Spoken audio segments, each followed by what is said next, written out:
नमस्ते शिक्षक साथियों। आज हम कक्षा 2 के बच्चों में प्रवाहपूर्ण डिकोडिंग के महत्व और उसके शिक्षण विधियों पर चर्चा करेंगे।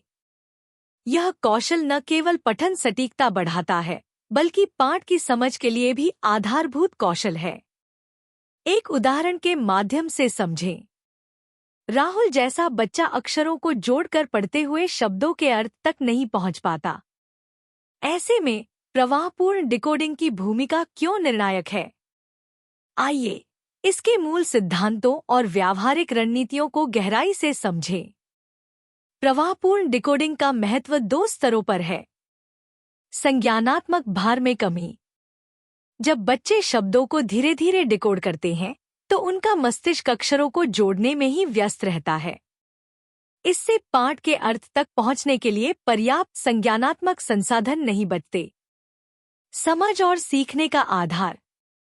डिकोडिंग और समझ के बीच एक चक्रीय संबंध है। प्रवाहपूर्ण पठन से बच्चे पाठ के संदर्भ और शब्दावली को समझ पाते हैं, जो आगे चलकर उनकी डिकोडिंग क्षमता को और सुदृढ़ करता है।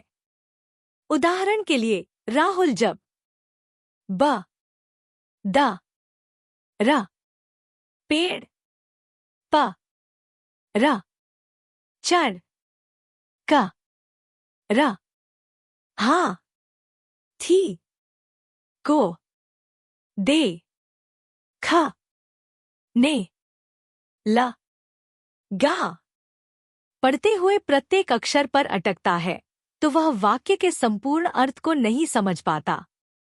यह समस्या तब हल होती है जब वह शब्दों को समग्र रूप से पहचानने लगता है। प्रवाहपूर्ण डिकोडिंग सिखाने के लिए निम्नलिखित चरणों का पालन करें।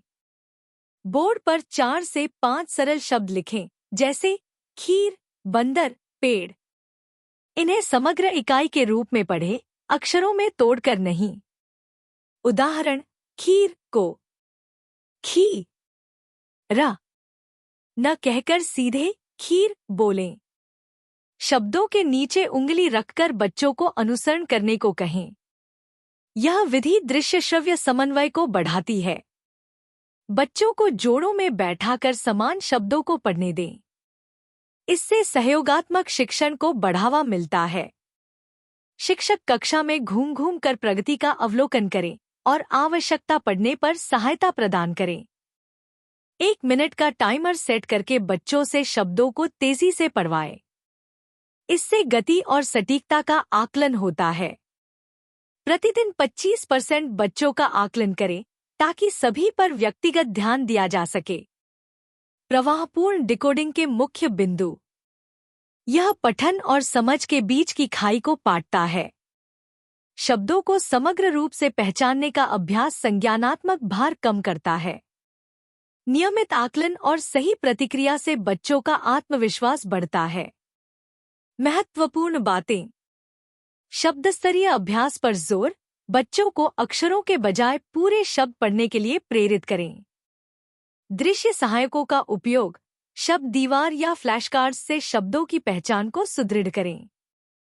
प्रतिदिन 20 मिनट का अभ्यास। लघु अवधि के नियमित सत्र दीर्घकालिक सुधार लाते हैं। सकारात्मक प्रतिक्रिया।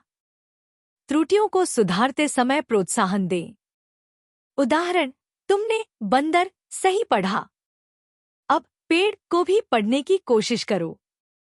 इन रणनीतियों को अपनाकर आप न केवल बच्चों की पठन क्षमता, बल्कि उनकी समझने की क्षमता भी विकसित करेंगे। शुभ शिक्षण।